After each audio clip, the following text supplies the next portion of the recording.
Morning, good afternoon, good evening. My name is Fashina. I'm a strategic partner to Hyperbots and some other startups and scale-ups globally. And my background is in internal finance, corporate finance, project finance, with an engineering undertone that runs beneath everything else. And I'm currently a director at the US Development Finance Corporation. And prior to that, I was a CFO at a startup. It's a e-logistics platform out of Africa, out of 7 countries in Africa, actually. And before that, I was in development finance, which I'm still in now. Today, I am speaking with Shalini. I would like to introduce Shalini, who is the CEO of IkigAI Advisory, and she's providing strategic business and CFO advisory services with a focus on sustainable growth and AI-driven solutions to the office of the CFO. So if you think of IkigAI as a trusted partner to the CFO and the office of the CFO at the corporation. Now, previously, Shalini was a CFO at a biotech startup, Evolved by Nature. That's the name of the startup.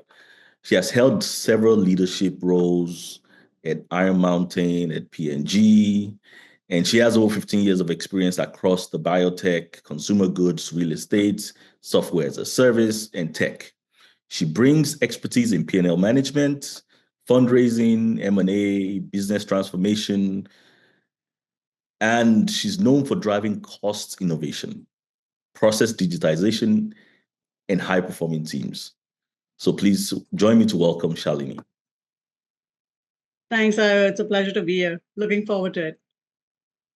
Thank you, Shalini. So thanks for joining. And today we are examining Hyperbots Sales Tax Verification Copilot and how it neutralizes indirect tax and the risks associated with it. Now, Hyperbots have several copilots, but today that's the one we're talking about and trying to share information to our audience about what it could do to ease our lives. As you know, from being a CFO in the past and helping CFOs, those are some pain points that we have to deal with. I'm looking forward to that and happy to answer any questions you have. Great.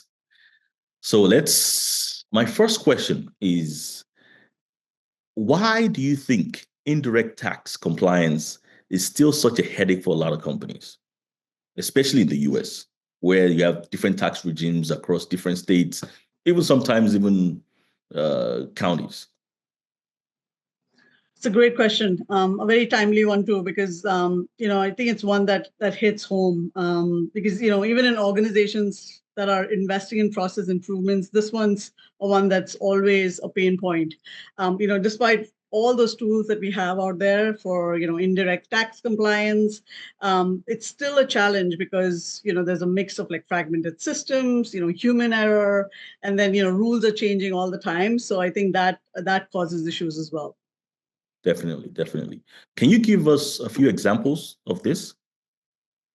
Sure, happy to. So, one thing is, wrong or stale tax rates. I mean, many vendors rely on outdated rate tables. And so, you'll end up overpaying sometimes, underpaying other times. And this leads to, credit memo churns, manual corrections, and just extra reconciliation of work, downstream. The other thing is just economic nexus rules. They're a huge source of confusion. Every state has its own thresholds, its own criteria, and it's not very clear on when we cross a line and overtax. Another point to think of is just exemption certificate handling. Surprisingly, it's very, very manual.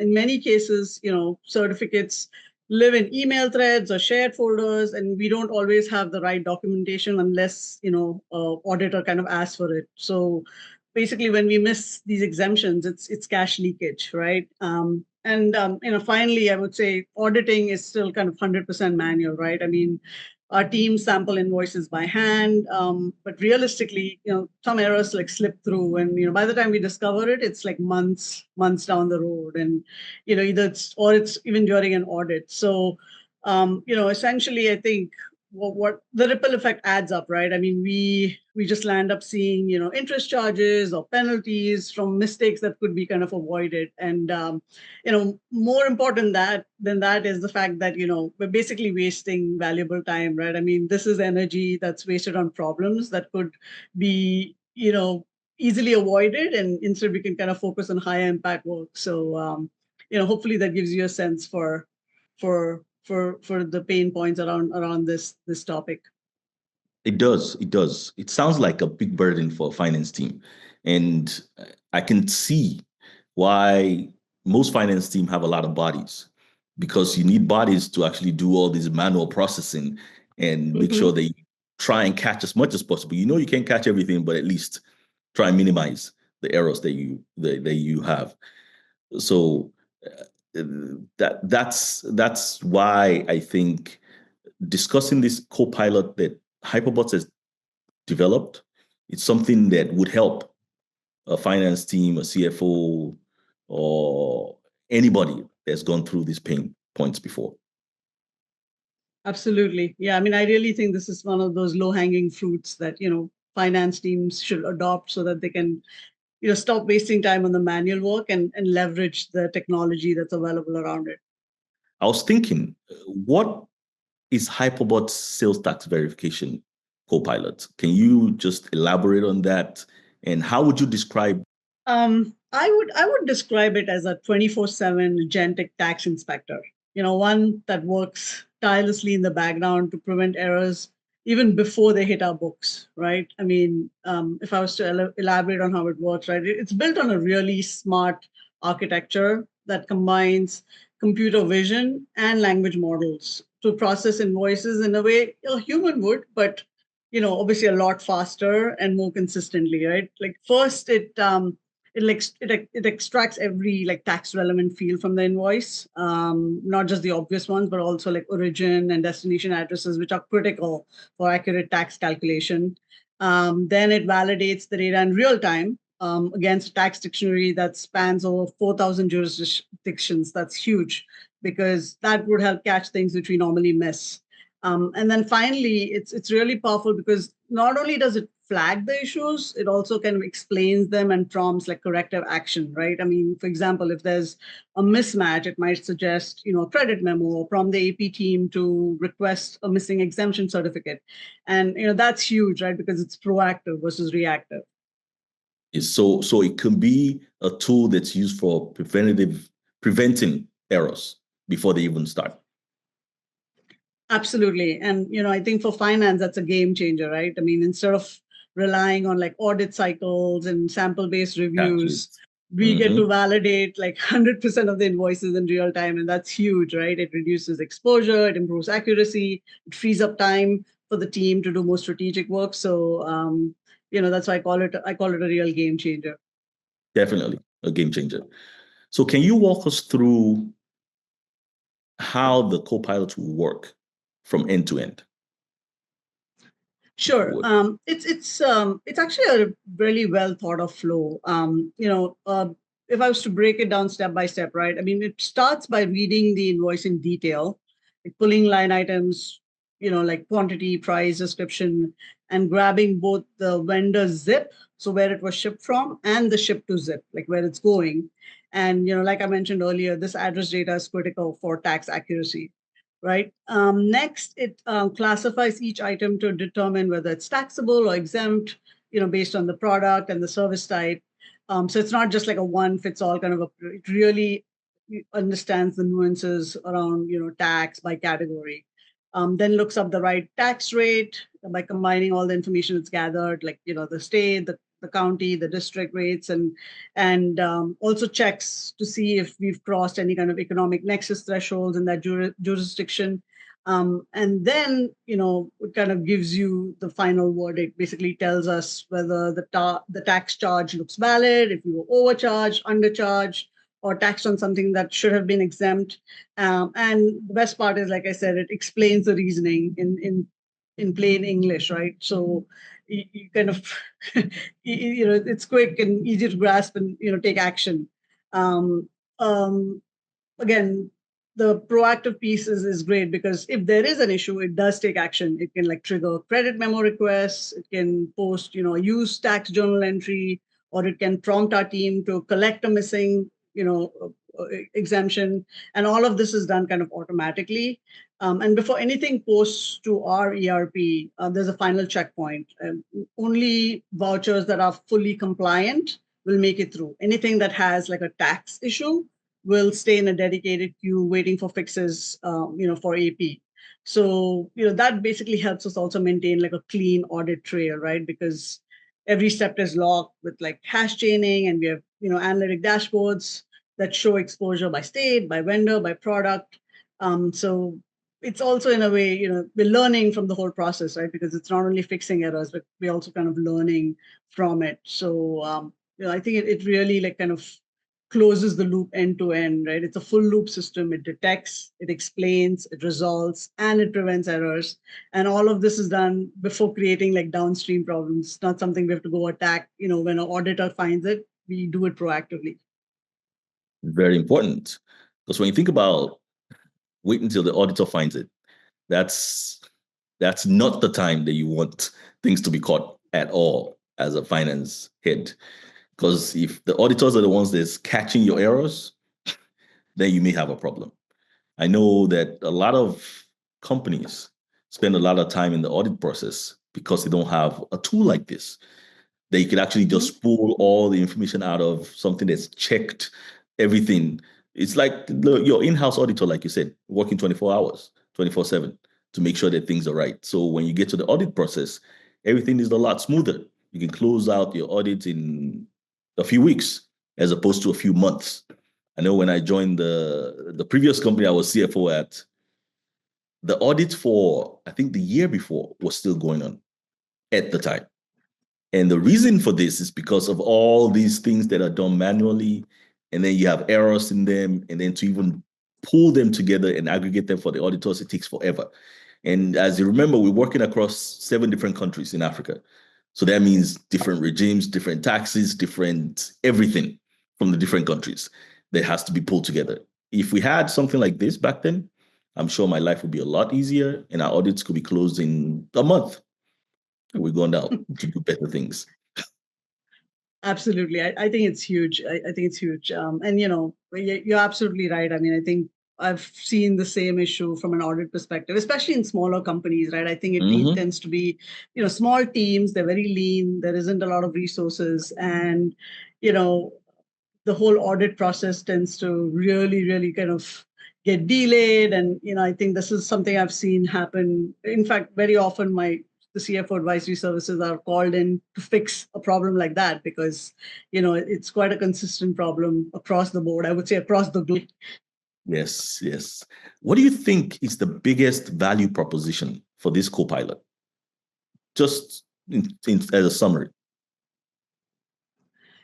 I would say the biggest value it adds is how it transforms like tax compliance from a reactive chore to a proactive one, right? I mean, I know I said that earlier as well, but I honestly think that's a huge, huge win, right? Because sales tax compliance itself, it used to be, or it is. I mean, when it's done manually, it's because it's manual, it's very error prone, and now we are automating it line by line, right? And the Copilot, it reviews every invoice, every line item, not just samples.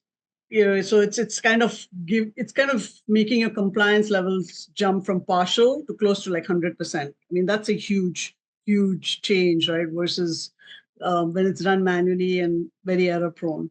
The second I would say is, it catches the vendor mischarges before we pay them. That means, right, cash is such an important part of, especially in today's current economic situations. I mean, I think all of us, especially startups, are, cash is like the highest priority, right? We're really kind of struggling from a cash perspective. And so I think, the fact that you're not making, overpayments is big, right? Because you're kind of catching those kind of errors. And, just in general too, like we resolve the issues upstream by also preventing like underpayments or, credit memos back and forth, which causes so much overwork. And then, Thirdly, I would say it's just peace of mind again, right? During audits, like there's increased trust in finance, right? I mean, when your action is logged and traceable, and makes your whole audit trail and preparation for the audit a much easier task. So you can go in with a lot more confidence, saying yes, I know that this data is right, and I'm close to like 100% compliance. Wow, that's a strong endorsement. Yeah, I mean, I would sum it up saying, the agent reviews every line on every invoice. So, compliance jumps up to 100%. Vendors can't overcharge us, and auditors get a one-click trail. I mean, can't get better than that, right? Can't. You're right. So, with the co-pilot in place, who now owns the tax verification work in an organization? It shifts significantly, right? I mean, before a lot of it was owned manually by like our AP team or tax team, right? They're the ones who would kind of invoice files, spreadsheet, chat. They're the ones toggling between all these different data files to kind of figure out the problem, right? And now the Copilot like automates the core verification tasks end to end, right? For example, if it's pulling these key fields like quantity, zip codes automatically, there's no need for like AP analysts to like key them in manually, right? It's checking like tax rates and nexus exposure in like real time API. So, there's no manual lookups. All this is, if you didn't have a system like this, all of this is done currently manually, right? It validates exemptions by, linking to a certified database. So you don't have to go through all these email chains and kind of try to figure out all the data to validate these exemptions. If there's a mismatch, it can issue a vendor credit request or post or use tax journal entry without our team even needing to intervene, right? And even while compiling an audit pack, which used to be like a week-long scramble, it's now just one click and you can export it, right? So I think it really evolves the role of the team, right? I mean, the team shifts from being just these like processors who are just reacting to everything that's thrown to them, to reviewers and exception managers, right? Because they're now focused more on the oversight piece versus the manual tasks and the rework. The tool does that for you. So in my opinion, it frees up time for your finance resources as well, so they can go do more value add work. Definitely. So as opposed to doing all these mundane tasks of tracing and checking and matching between the AP team and the tax team, going back and forth, they can just do oversight, just check what's been done. Mm-hmm. And I would imagine that the co-pilot would do a much better job than what the teams have been doing. So they can now focus their energy, like you said, on more strategic things in the finance team. So I was thinking, can you walk us through the co-pilot's main functional capabilities so that our audiences can understand a bit more about how it works? Sure. So this one might seem like a long list of things, but honestly, it just does bring a lot to the table, right? So I mean, the capabilities that kind of stand out are and I'm going to get technical here, but I think this kind of if you show this to a finance team, they'll probably appreciate it, right? So the things that stand out are, one is the line item and address validation, right? It does it very accurately, and it calculates the tax jurisdiction like correctly. Second is the tax category classification. It like maps items to correct taxable or exempt categories, so we can avoid like misapplication. That tends to happen. If it's because sometimes they don't have all the data or incorrect data. This is the common one, right? It has live tax dictionary access, so no more static tables. Which is great because it's all real time now, right?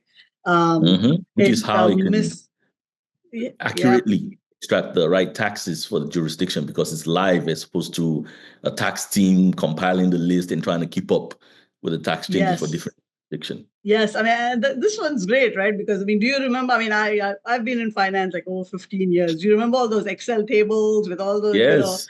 all those listings that you go check and have to go back and forth and and you don't have to deal with that anymore, right? Because it's doing first of all, it's a live data repository, which and the tool's just extracting all the information, so it's not a human who has to go and like manually check each time if they have the right data.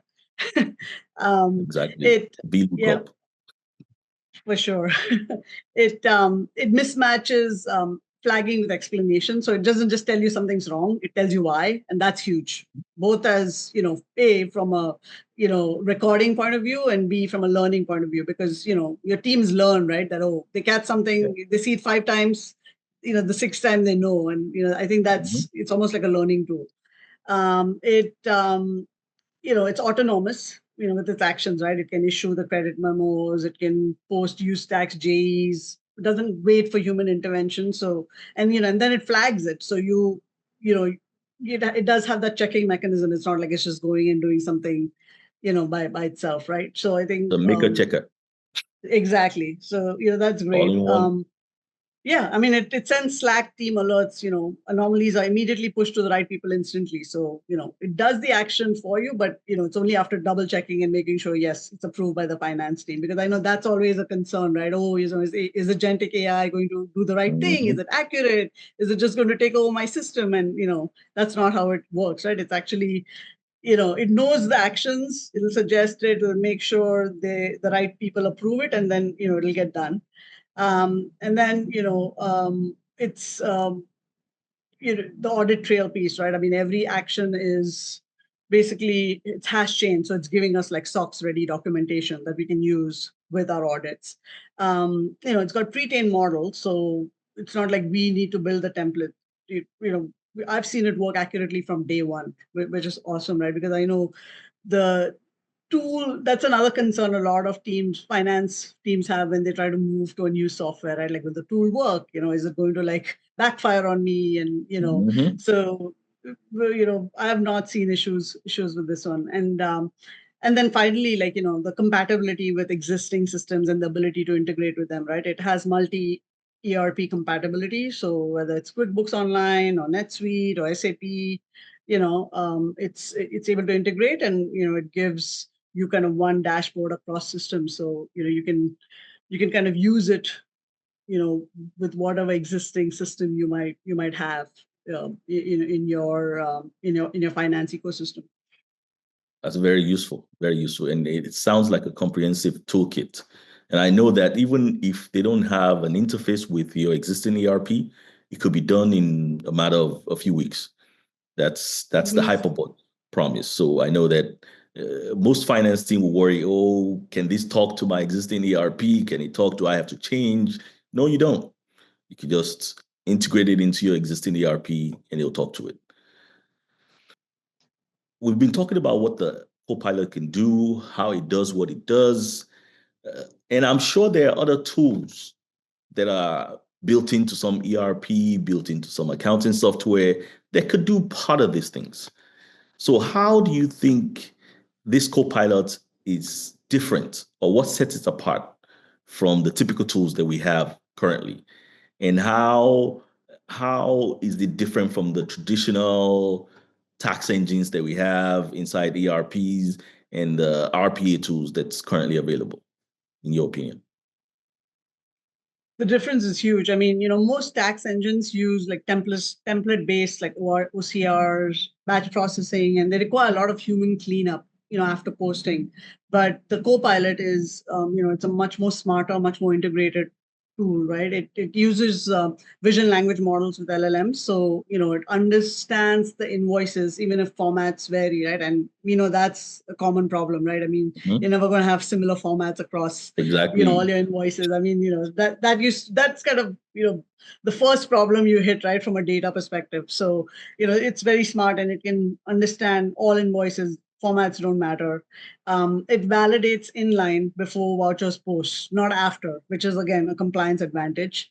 It's not, you're monitoring your economic nexus continuously, right? Because it's built in. So it's, not those spreadsheets that are bolted on. So, there's continuous monitoring around that piece. It can automatically resolve mismatches. It doesn't just flag them, it can also actually resolve it by showing credits or posting, use tax entries. And then, the audit train is hash trained, hash chained. It's not like buried in PDFs. And like you mentioned, it's very easy to roll out, right? I mean, Hyperbots was able to implement it up and running in 4 weeks, right? Which is huge, because that's another concern that a lot of teams have. I mean, when in my companies that I've worked as a CFO, that was my team's biggest issue, right? They were like, we just don't have the bandwidth and the time to evaluate the the tool, work through the sandbox environment, and get a new tool up and running while doing like our day job. jobs, which which are crazy enough, right? So I think this is a big plus point, the fact that Hyperbots really works with you to kind of get these up and running in a very timely manner, in a matter of like 4 to 6 weeks, which is huge. Definitely. Speaking of that vision language models, I know when Hyperbots was developing this tool, I was working with them back then, and we provided some invoices. Some are handwritten and some are typed, different formats, just to train the model so the model could understand different things. And yes, I can confirm that Hyperbots Copilot can read even handwritten invoices, not just typed. So their language model, vision, LLM is sophisticated enough to differentiate. So thank you. And if you would kindly just provide one key takeaway, one line about this Copilot that we've been talking about today, what would it be, Shalini? I might do 2 lines, but I would summarize it as, Hyperbots sales tax verification copilot catches like 99% of tax errors before cash moves. It erases the penalty risk. It shrinks manual review by 90%, all while giving auditors, immutable one-click trail. And, if I was to like wrap it up, I would say, tax compliance shouldn't be a burden, right? With the right tech, it doesn't have to be, right? I mean, tools like the sales tax verification copilot help us shift from firefighting mode to proactive control. And that's a huge win for finance, audit, and the business as a whole. Definitely. If you can go from firefighting mode, which was my mode for like the first year and a half in my startup, to actually productive use of the finance team where you're talking about strategy and how to control costs, improve margins, it would be very helpful. So I think in this day and age, finance teams should leverage more of the AI that's available, because there's a lot of capabilities of the AI now. I know tools that have been developed over time, but what AI can do now is a lot more than what a lot of finance team realized. And if they would explore and look at the different co-pilots, some being offered by Hyperbots, they could make their life a lot easier and be able to focus their team on strategic things as opposed to just the mundane tasks that's prone with errors that half of our finance team is focused on now. So thank you so much for your time, Shalini, and thank you for breaking down the tax co-pilots of Hyperbots to us. It's been a pleasure. Absolutely. It's my pleasure. And I think it's a huge win for the office of the CFO. So I think, it's a win-win for sure.